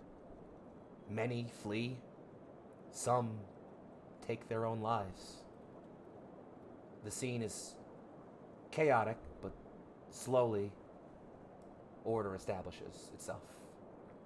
Separate from all that, are you all still atop the tower, sitting in the silence, listening to the crackling of flame as it all settles away? One last time, darlings. The scene is yours. I mean, I don't know what the rest of you are doing, but the very first thing Wolf does, even as his rage starts to subside, is this polearm is one of these like sacred treasured things that the monks made, right? It most certainly is. Yeah, then Wolf, while his still has the advantage of rage just for a moment, is going to try and pry it out of Kali's hands. It takes a good effort. Takes a good deal of a good pull, a few pulls, but eventually the dead hand gives way. And you are holding... I'm sorry, give me 1 second. And you are holding Dralta, the last whisper. The name enters your mind as you hold it. Yeah. Wolf is going to hold it and think. And then he's actually going to like sit down, like sort of cross-legged, and put this last whisper down, and then remove his gauntlets. But I think that you guys still have time and space to do stuff before I like take a whole scene. Well, Mitz was still prone, but seeing, I guess, the spirits fall behind Z is going to get up using the chariot as like a brace and be like, so is it over? Yeah, sure Yeah. looks like it. Is everyone okay? I'll live. Yes. Or, well, close enough. Fair Yeah, enough. just tired. Can we look over at Nikali and Joshua and all them and make sure that they're like alive? As you look over, Yeah, where are they, Gio?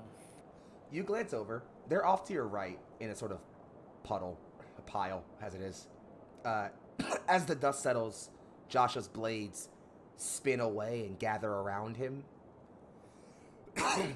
Nikali is still against Shah, pressing her hands down towards her chest with this necrotic energy. You can see the wound is slowly been closing. Shah is unconscious, but by any of you a rager, alive. Nikali lets go and just falls back on her hands, and then all the way onto her back, arms sprawled out, just tired. Right. Mako makes a beeline for Shah with a potion of healing in hand. Just in case there's any there would be any use for that in this situation. You dash over to her with the healing potion, cork it open, and try to sort of administer it to her. You see her immediately just taking a deep breath and reach up to kind of like put her hands on you in like shock, and then looks around. She looks up at your faceplate, Mako, and then just brings a hand up to touch it, and just. I'm struck with the sudden feeling that in life you are incredibly handsome. Thank you. I will neither confirm nor deny. Beauty comes from your soul.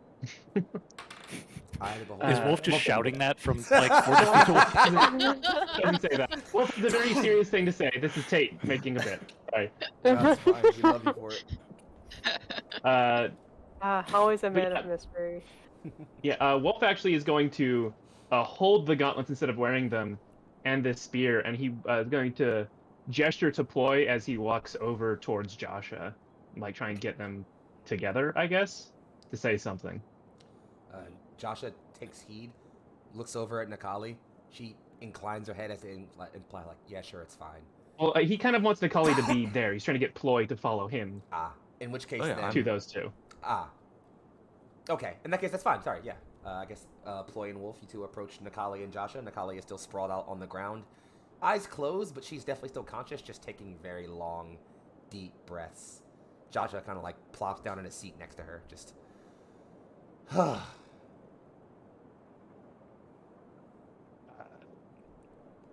Yeah, Wolf's kind of kneeling next to Joshua, and Nikali, I think that you should be part of this. And he places the gauntlets and the spear in front of Joshua, and looks at Joshua and Ploy. And you two are the last of the order that made these weapons. I've been grateful for my part in using some of them, but this is not my place to decide what happens to them next. I believe you should listen to Nikali and her words of wisdom on what to do. And Wolf sort of just pushes them away from him, but this is for the people of Zor'aa to decide. They are very powerful. Joshua looks at the gauntlets and then the polearm. Zor'aa has been gone from the temple for a very long time, the stories say. I feel it best it goes back to rest there for a while. Nikali just nods. The gauntlets, however, their tale has been told. I believe.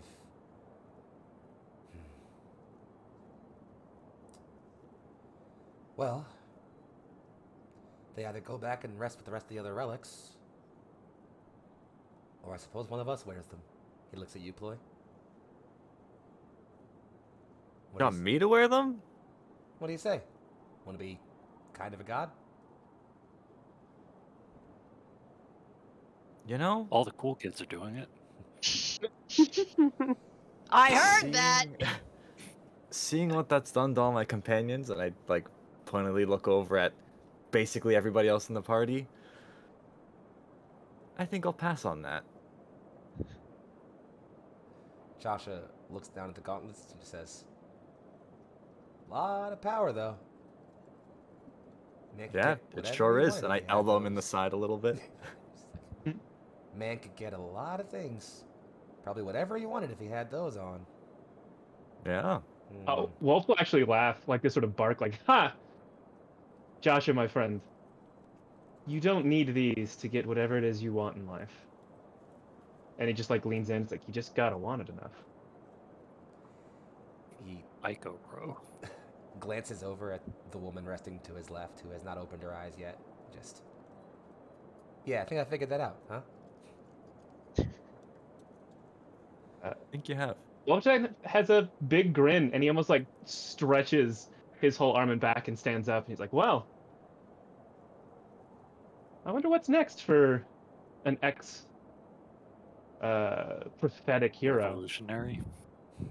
I've been that before. Remember that time with like that logging city, and like those guys just wouldn't let the people go? Like that was the revolution, right? Just a small one. So I take it you all call trouble everywhere you go? Hate to say we that. can try. Yeah, you Yeah, can I get can't a tavern. Trouble Wait, I'm finds sorry. us. No, thank okay, you. I'm sorry. I have to break character. That was fucking hilarious. Fuck. Oh god, that was really good. We all had a different Everybody answer. chimes in. I was just like, yeah, you know, kind of a little bit. Oh We god, had I'm sorry. That multiple was so reasons good. why it was yes. No, I'm gonna take it in character. I think Joshua just breaks out laughing. Honestly, yeah, I think he just bursts into laughter, just like, oh boy, I'm glad we met you, idiots. Hey, Yeah, me wait, too. we're Say the same to not y'all. an idiot. Yeah, we get that a lot. Nikali opens her eyes. You can't say much better. He goes, well, yeah, but I'm cute. She doesn't say anything in response to that. Big Big hand slap to confidence Josh's come back. from. Yep. It's the way of life, is learning what it is you really want without any of the trappings of power or authority, just what it is you want in life and going out and getting it, right? Yeah. Confidence and humility. He sits back a bit. So, what's next for you troublemakers? We're gonna need some help wrapping up here for a bit. War might be over, but we still have to bring stability to this place. That might take some time. But you all aren't bound here, certainly. You've served us I well. don't know. Feels like some This of us was kind of kind our of are- fault. some of us kind of are bound here, right? Say bound, but there are certainly some ties that I wouldn't want to cut. Nikali Wolf kinda- is like the only one who's like, well, I can stay a while to help, but I have one last trip to make when this is over. Joshua pats your shoulder. Then we'll make sure we see you off well, huh? Nikali finally sits up, opens her eyes, just... Regardless of what you all do, you all have a home here. You should know that by now.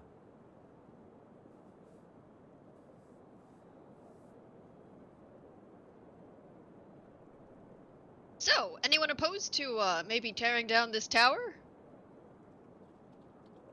Defensible. Maybe just reusing it. I mean, is there anything else we could use it for?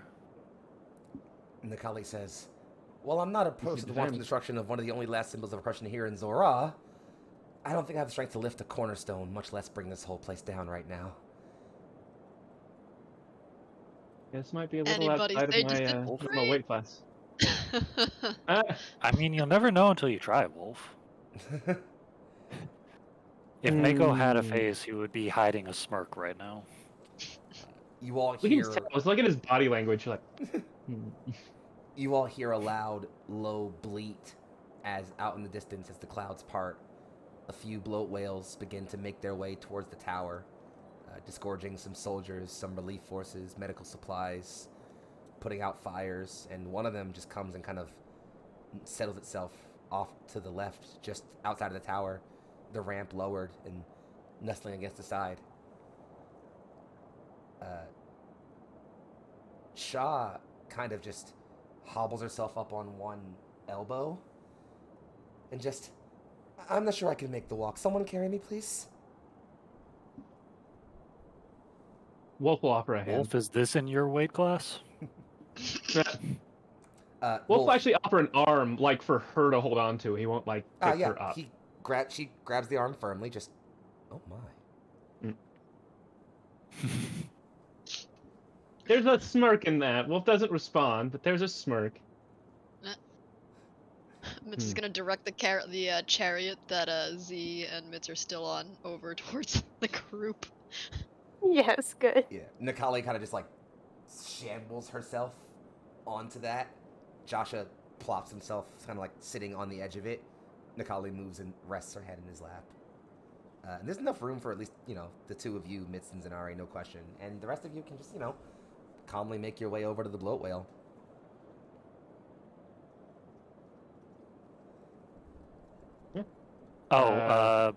Before we go, Mako is going to check Kali's body for anything that is valuable, but not to some order that might want it back. Because we've had enough of those for a personal trinket of some kind. You go to... I mean, I am the So go ahead. of a family of thieves, That's so fair. it is more or less in my... Mako, you find a What's not couple... even Actually, gonna Mako, why don't you go ahead and roll, like, investigation for me or something? Real quick. All right. Real fast, if you don't mind. I have... Let's see what that's... Damn, an actual skill check. It's been so long. I know, right? 21. 21. All right. Mako, you find three things. The first is the ring on Kali's left finger. It's just a brilliant gold ring with a nice ruby set in it. You can figure, thinking in your fencer's mind, you figure you could probably easily catch maybe a good 500 for it somewhere outside of Zor'aa where no one knows who the hell she is. If someone's wild enough to buy it, knowing who she is, they'd probably pay a fortune for it. If you find someone wild enough to buy it. The second thing you find is, well, one earring got singed entirely off in the fight. The other is just dangling from like the right side of her, kind of like her snake-like bulk. You pull it, and it's similarly just gold, but has a ruby set in it. And similarly, you probably fetch maybe another sim deal, about 500 gold for it. Maybe 1,000 if you had the pair, but with just the one, 500 if no one knows who she is. A fortune if someone wants to buy it, knowing who she is. The last thing you find is a necklace. It's a locket around her neck. Definitely meant to open. Do you open it? I open it. It's a picture. It's two Sithani, a woman in darker red scales, a man in bright yellow. They are sitting together on what looks like a beach of some kind. He's kind of sat in a large, ornate-looking, reclining chair. She is resting against the arm of it, leaning over him and kind of caressing the side of his face. The two of them aren't hard to recognize when you get a good look. It's Salim and Kali.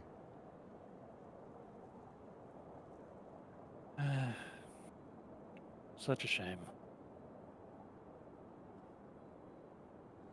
And I pocket the locket. Locket is pocketed. Lock it. You will. Is there anything else you'd like to have done in this scene, loves? I think if no one else has something, Wolf has sort of like a parting line that maybe the scene ends on Hit it. as he's taking Shavalen back to the ship. I think he just kind of like leans over and it's like, apology accepted. She leans into you a bit more.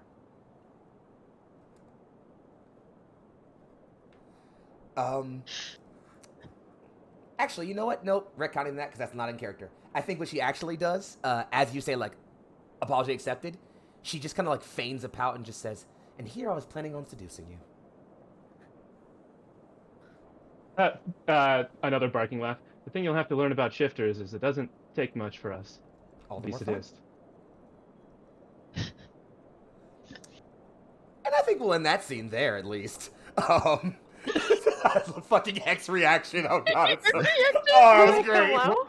Like he's dumb, man. Like he's like, all right, he forgives quickly. Listen, He has the Werewolves, emotional they're memory always of a hungry and always thirsty. what better way to forgive oneself than torrid werewolf sex? No one clipped that. Anyway. Purple Now we're gonna do Get him! I love you guys so much. Get okay? 'em. I love you all so much. Anyway, let's move to another scene real quick if you don't mind. It's been a few months in Zor'aa. You all have been spending your time mostly just about the cities.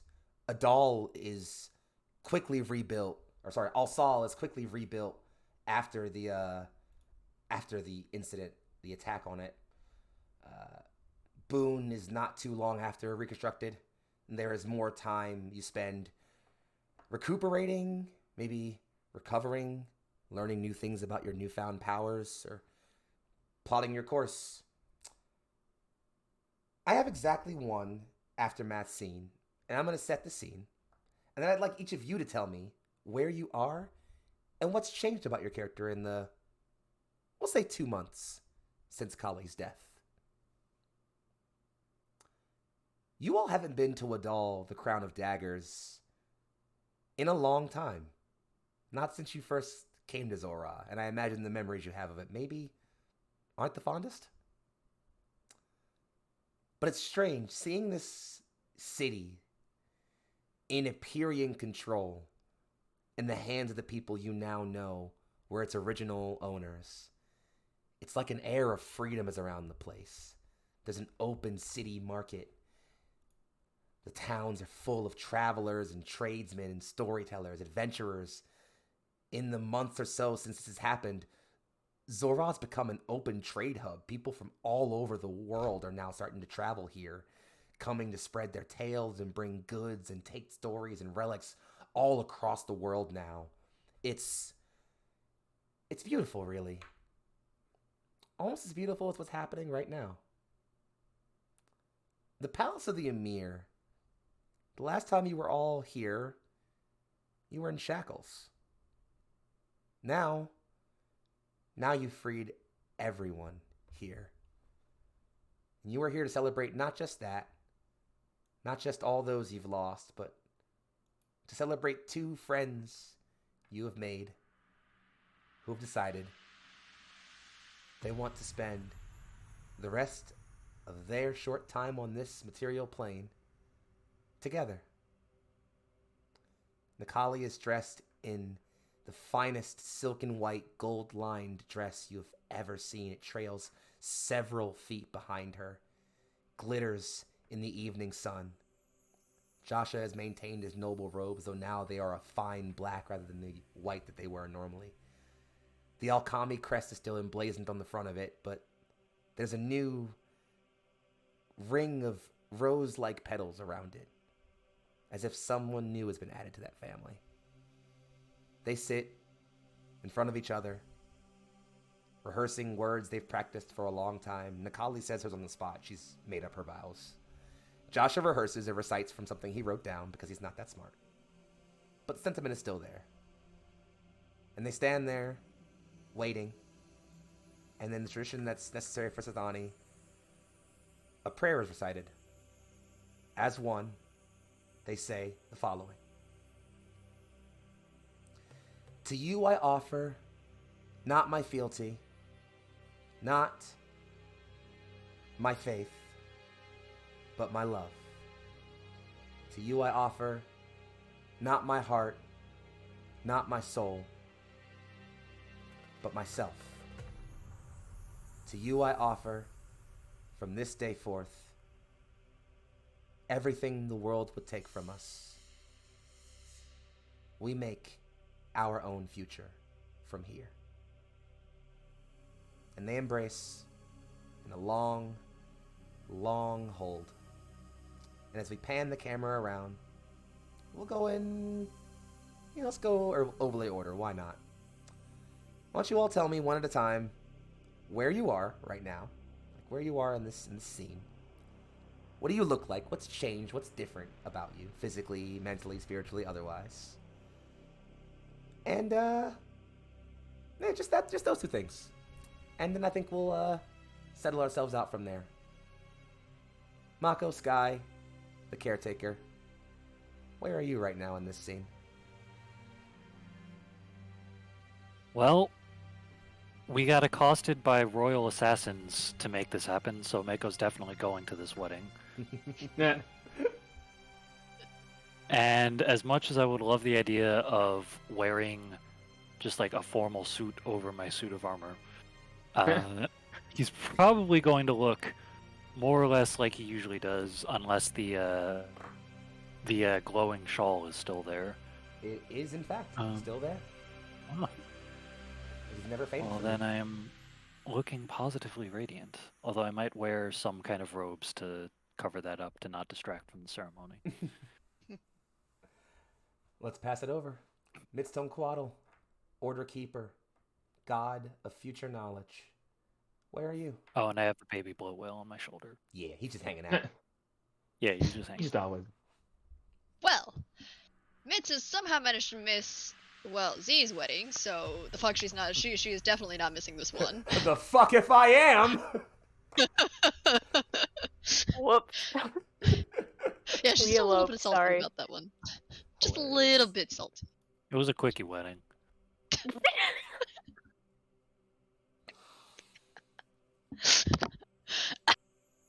So she's there. Mm-hmm. I'd probably so Mitz is definitely there. She's probably sitting, I don't know, in the first row. Not has been told to keep quiet or else. And she doesn't look that much different. Quaddle folk don't really age very quickly. But her usual dusty robes have been changed for something a little bit more formal. Something to at least like show like, hey, I'm here. I'm going to dress up kind of nicely for your wedding. It's still definitely like easy to move in, but like it's got patterns on it. And she's also wearing, which is probably a little strange for Sethani to see, a bright headdress, just completely covered in bright crimson, green, blue colors. It just spreads its way down from the top of her head down back in celebration, along with black feathered earrings in respect for Nikali's affiliations with Shayera. Word. Ooh, love that. Well then, we turn next to Ploy, the Hunt Master. Where are you right now, love? Ploy is, of course, at the wedding, in as best a suit as he could get. He has, of course, baked the wedding cake for the reception Naturally. because that's what Yeah. Ploy does. Damn right. You also see floating high above the castle is Durga. All the cannons have been outfitted to be able to also shoot packages, and you just see that they're all shooting these little, essentially boxes with parachutes, all with a little whale symbol on the actual fucking delivery. parachute. And all the boxes you can see, they just, they're full of like sweets and like cakes and cookies for all the people, since it's such a joyous occasion. And everyone's happy as Ploy's delivery service has become world renowned in the 2 months since you all have killed Kali. So the moment Durga appears and begins firing off cannons, people are just throwing their hands up and ready and are super excited. I guess up next, we turn to Zanari, storyteller, god of knowledge past. Where are you right now? Well, honestly, I think Z just kind of looks on for the most part. She's perfectly content just watching and taking everything in so she can remember every detail and then tell the story later. Yeah, and honestly pretty similar formal wear to the ball that she went to. She attends the wedding, of course. And she, right before the ceremony begins, weaves just her favorite tale, to lead the procession down the aisle, is a little Sithani girl dropping a bunch of beautiful spectral rose petals down the aisle right before our bridal couple to be goes up to the altar. Very sweet. Natali, you can't see it, you can't hear it, but in her face you can tell she's incredibly grateful for the gesture. She just looks at you with this beaming smile, very happy that you all stayed here. And I guess last but certainly not least, that leaves us with Wolf the God Killer. Where are you now? Wolf definitely at the wedding. He probably just goes along and is sitting next to someone. I imagine Mitz might be the one who's very involved, and so Wolf is just tagging along with her. But he's trying not to draw attention to himself. He does have formal wear. I think he's had to basically commission it, and I don't know what cloth patterns he would find here, but it's effectively the shape of a kilt, and then but a great kilt sort of deal. Mm-hmm. He has removed all his furs, and because it's not furs, you can actually see his very short tail at the back of it. That is probably normally you can't tell because it's in a bunch of other furs that it hides in, but probably wagging a little bit because he just has a big sort of shit-eating grin. Can I get Joshua to laugh without saying anything? Can I just give him a look? Yeah. Will it happen? I think you look I at don't him know. and he Just just brings a little bit of a chuckle, just kind of chuckles at you a little bit, throws a kind of half salute at you, employee. Mm-hmm. Very happy to see you all there. Yeah. Yeah, and I think it's as this all settles in, you all sort of see this sort of back and forth. You actually all get aboard Durga and sort of take this reception party along, sort of on a mobile trip across Zor'aa, going all over the 7 cities and celebrating. They have crowned new Emir. They no longer rule over individual cities, but instead now a council of elders elected by the people of Zor'aa who speak on behalf of them. 6 Did somebody leaders. say reception party whale? Reception party whale. And as you land finally back at the city of Al-Sal, which you have not been at for some time, you watch as the council of 6 elders sits there. 1 Janaka, 1 Empyrean, 2 Hashari, and 2 Sethani, prepared to usher all of Zor'aa forth into the future. Joshua and Nikali walk hand in hand, and as they reach the door to the main chamber, what was once the Emir's hall, Nikali lets go of his hand and walks to the side of the throne, while Joshua walks across the other side and takes a seat as the new Supreme Emir to watch over the council, the seventh son to watch over Zor'aa. And with that, we draw a long, arduous, and in my opinion, absolutely blissful to run campaign to a close.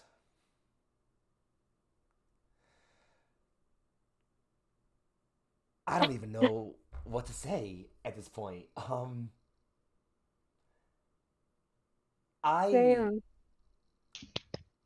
Oh, please. No, you guys are incredible. There is no credit I can take for this. This story, this tale, this adventure, this journey of ours has gone so far beyond my initial plans and thoughts for it. And that's due to all of you and your love of the game and your commitment to each other and your desire to make sure that everyone always had their story told, even me and especially each other. Just thanks for being amazing, guys. You all, when someone asks me like what's it like to play D&D, I'm gonna reference this group. You know? No. You guys set the standard, I think. You're amazing, incredible role players, committed and devoted people, and I think even more importantly, you're good friends that look out for each other and have looked out for each other for this whole year, you know? This campaign has taken us through personal tragedies, loss of jobs, moving, family deaths, breakups, you name it. As a group, we've been through all of it together and kept coming back here. Maybe not every 2 weeks, but every so often, we come back here and we go back into Zor'aa for a couple hours, and it's always a heart-filling experience, you know? I'll stop grandstanding now and let us go ahead and get the hell out of here. I guess we'll go in reverse overlay orders. I just had you guys do overlay orders. So in reverse overlay order, one last time, tell the folks who you are, who you've been playing, where you can be found, and what you have coming up. Tate, my darling, take it away.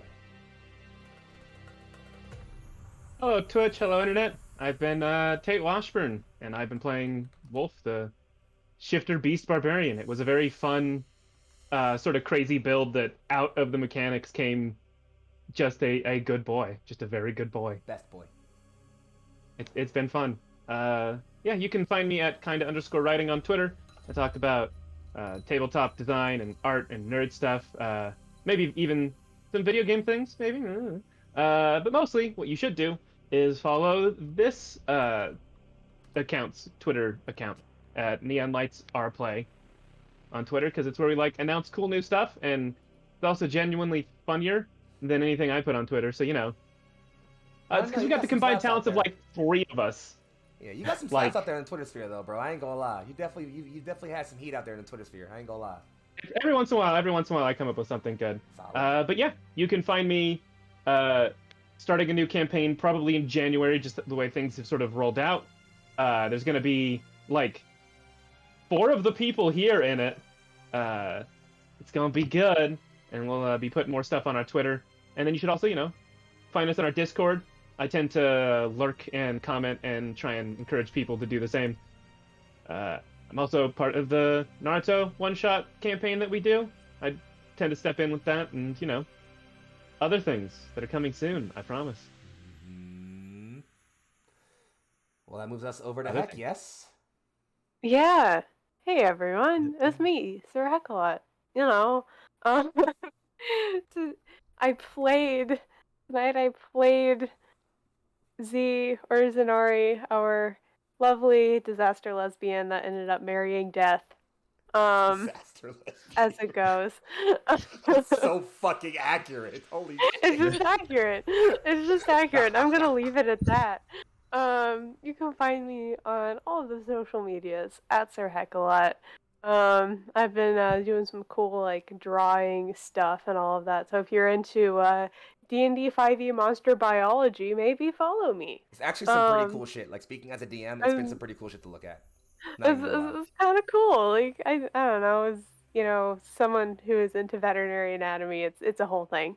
But anyway, in terms of where you can see me, on TTRPG streams, I am over at TPK Roleplay every other Tuesday and Thursday for Oathsworn and Tyranny of Dragons, respectively.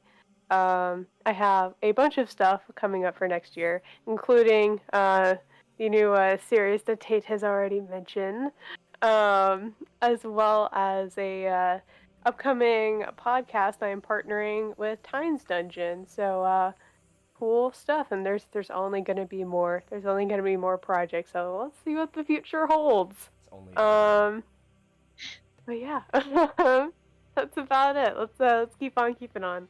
well, that brings it to Lucian. Hey, my name's Lucian. I played our boy Ploy. You can find me presumably in an upcoming campaign, and besides that, when I decide to stream this month, because I gotta get in my one stream every year. That's fair. You do stream once a year. But don't you Yep. worry, Lucian. We have plans to get you in more things as I don't know, I like seeing you in TTRPGs. I like the way you play characters. I enjoy playing with you, and I look forward to doing so more. So, Alrighty. that's going to be Yeah. fun. It will be fun. I guess that brings us up next to It will shoot. Michelle. Go ahead with it. Yo, it's me, Michelle. I don't social media, so don't bother. I played Midstone Quaddle, our gender fluid Quaddle folk wizard. Got it right for the last time. Did it one last time to go home. Not wizard. Say wizard full quaddle one more time. It's never going to happen anymore, Wizard folks. folk Quaddle. Rest in peace, the Fuck. Wizard Folk Kowaddle meme. No. Rest in peace. F in the chat. The wizard folk Quaddle.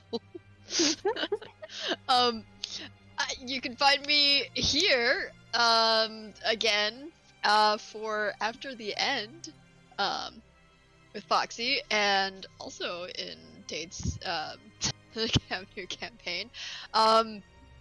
The other time you'll find me here is for the A Blade's Will campaigns, of which there are 2 rotating one-shot Naruto campaigns. Planning on not doing something this Thursday, but if enough people are, well, I guess available and Able. want to do so, then we'll have more pirate fun There you Thursday. go. It'll be fun. Maybe. That weird moment when somehow for a brief bit Michelle's in more stuff in Neon Lights than I am. Gee, I'm one of. That's the move. That's the wave. The That's the woes vibe. of the creative director. We love it. We love it. It's what we're here for. And I guess we bring us back to our last party member then. Daniel-san, bring it home for us. Hey, that's me. Hi, I'm Land the Dan. I have a Twitter at Land the Dan. I sarcastically tweet about pro wrestling a lot. If you're looking to find me, you can't, because I'm not in any other shows on this channel. Yet. Not yet. Yet. No. Maybe once real life stuff settles down a bit, I will be in more stuff.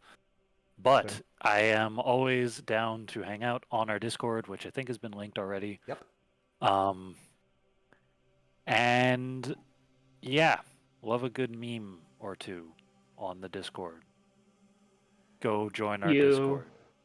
It's not like it's the most And follow us active on Twitter. thread on the whole Discord. Because I technically do that too. Well, I guess that leaves us back to me. Darlings, babies, people of the internet. I have been Young Foxxii, aka Big Foxxii, also known as your favorite fox.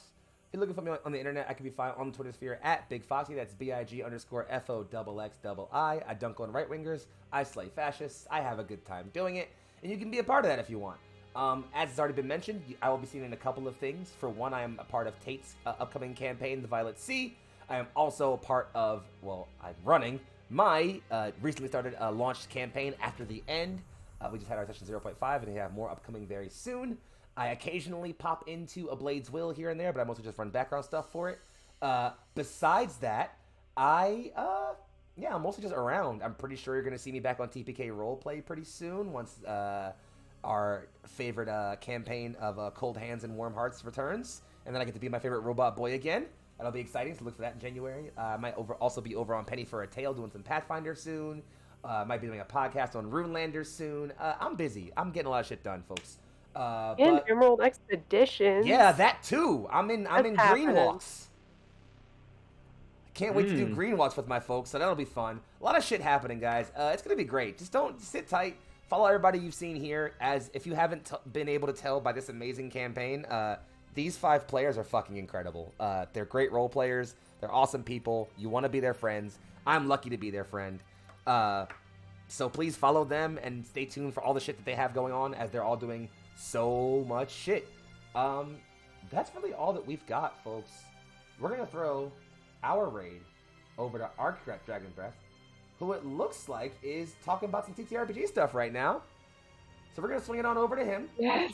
In the blue hoodie, looking dapper as fuck. Yes. So we're gonna go ahead and swing over. Thank you all for coming to hang out with us.